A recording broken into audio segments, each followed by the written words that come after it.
Good evening. I am truly honored to be here with you tonight, and thank you to the Foundation for inviting me, and thank you all for sharing in this moment. We are here in the memory of Sergio Vieira de Mello and the 21 other men and women, most of them UN workers, who died with him in the bombing of the UN headquarters in Baghdad, August 2003. We remember all those who died to acknowledge each valuable life cut short and the families who share, even today, in their sacrifice. We also remember them for the power of the example they set. Brave individuals from 11 different countries working to help the Iraqi people at the direction of the United Nations Security Council and on behalf of all of us. This is sometimes forgotten, that in serving under the UN flag, they died in our names, as our representatives. And at their head, Sergio was a man of extraordinary grace and ability, as many who knew him will testify. A man who gave 30 years to the United Nations, rising from a field officer to High Commissioner for Human Rights and Special Representative to Iraq.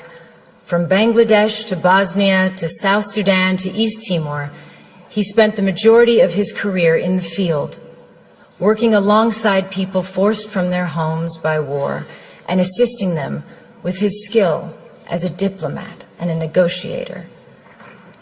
Perhaps the greatest testament to his contribution is how much his advice would be valued today. As the Syrian conflict enters its 7th year, as we live through the gravest refugee crisis since the founding of the United Nations, as 20 million people are on the brink of death from starvation in Yemen, Somalia, South Sudan, and Southeast Nigeria, I cannot imagine that there is anyone in the leadership of the United Nations who would not welcome the opportunity to consult Sergio or to send him into the field once more. He is truly missed. It is humbling for me to speak tonight in the presence of members of Sergio's family and his former colleagues. I never knew Sergio, but I have stood before the plaque in the place where he died. I felt profound sadness at the fact that the conflict in Iraq, the source of so much Iraqi suffering to this day, had claimed the lives of men and women whose only intention was to try to improve a desperate situation. But I also saw clearly the value and nobility of a life spent in service to others.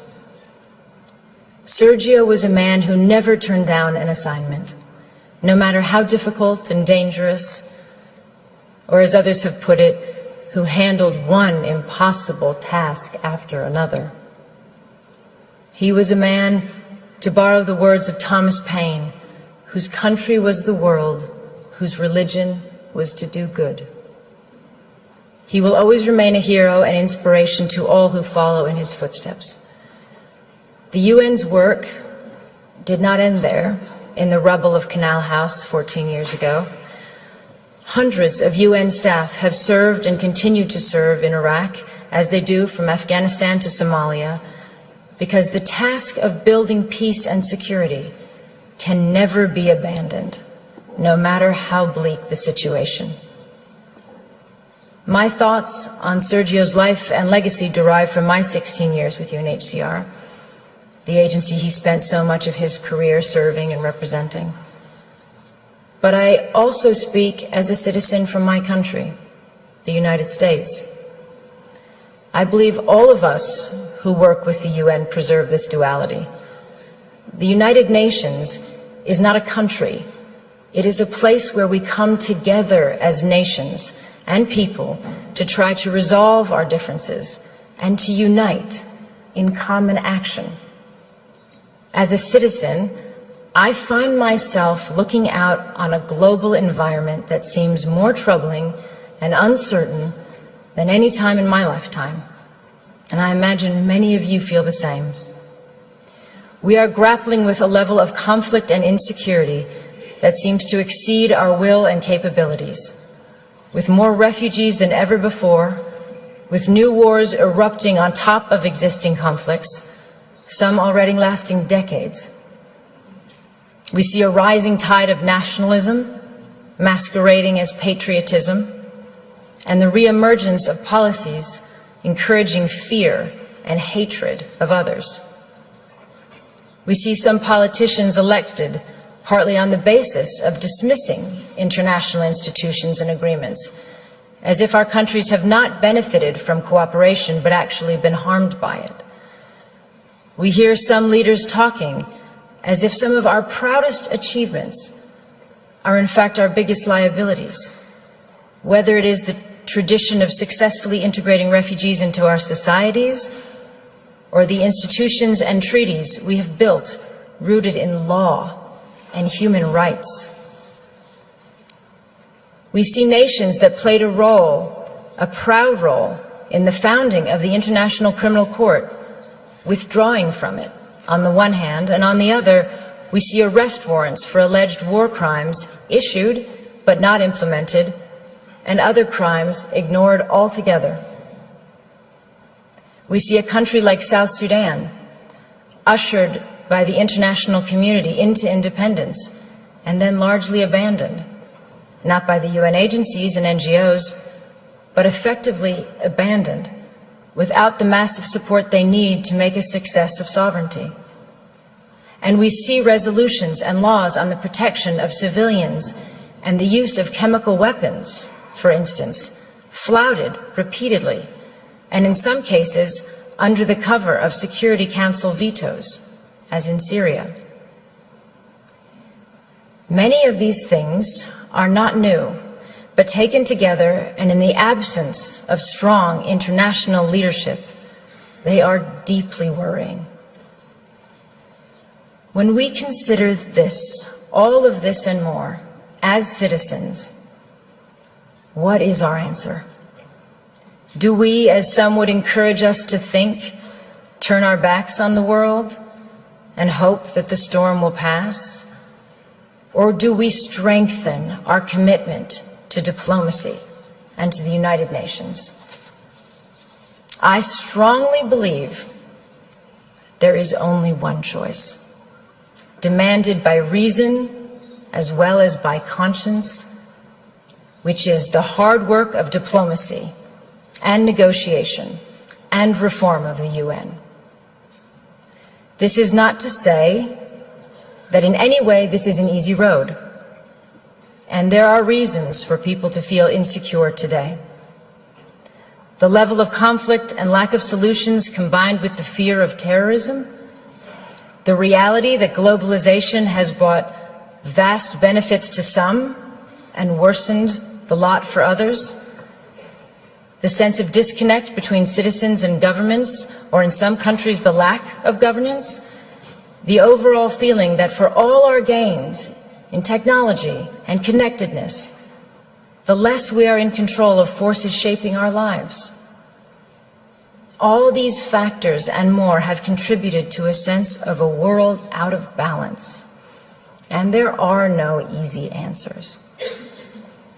And despite the millions of people who have lifted themselves out of poverty in our lifetime, the difference between the lives of those of us born in wealthy, democratic societies and those born into slums and refugee camps in the world is a profound injustice. We see it, and we know it's wrong at a simple human level. That inequality is contributing to instability, conflict, and migration, as well as to the sense that the international system serves the few at the expense of the many. But again, what is our answer as citizens? Do we withdraw from the world where before we felt a responsibility to be part of the solutions?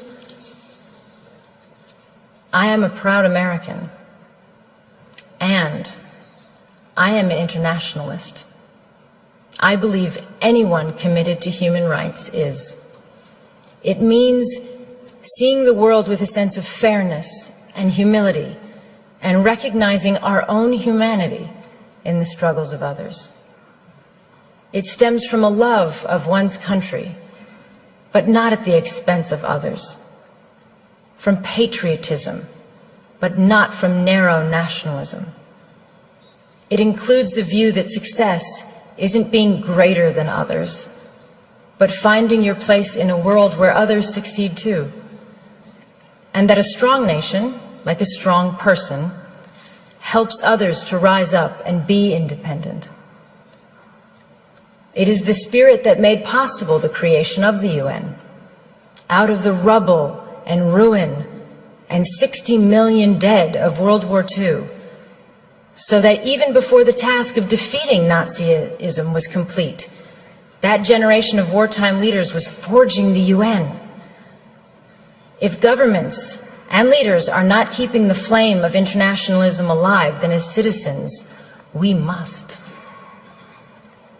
The challenge is how to restore that sense of balance and hopefulness in our countries, while not sacrificing all we have learned about the value and necessity of internationalism.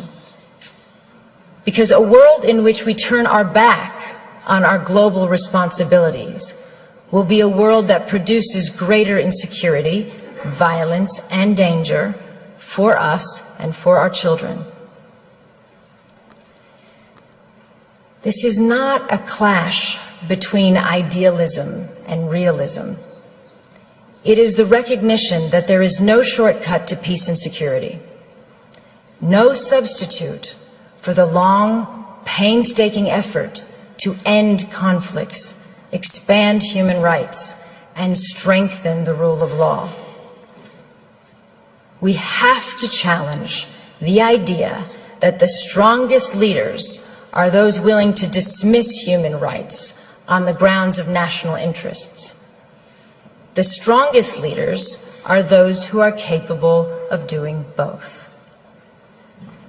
Having strong values and the will to act upon them doesn't weaken our borders or our militaries. It is their essential foundation. And none of this is to say that the UN is perfect, because of course we know it is not. I have never met a field officer who has not railed against the shortcomings, as I imagine Sergio did in his darkest moments.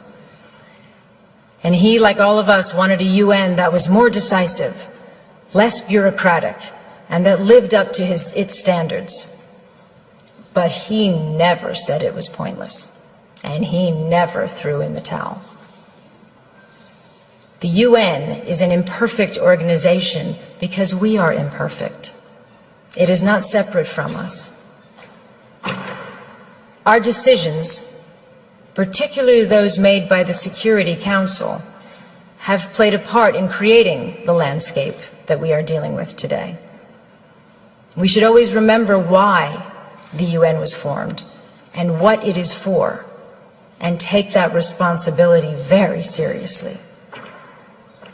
We have to recognize the damage we do when we undermine the UN or use it selectively or not at all, or when we rely on aid to do the job of diplomacy, or give the UN impossible tasks and then underfund it.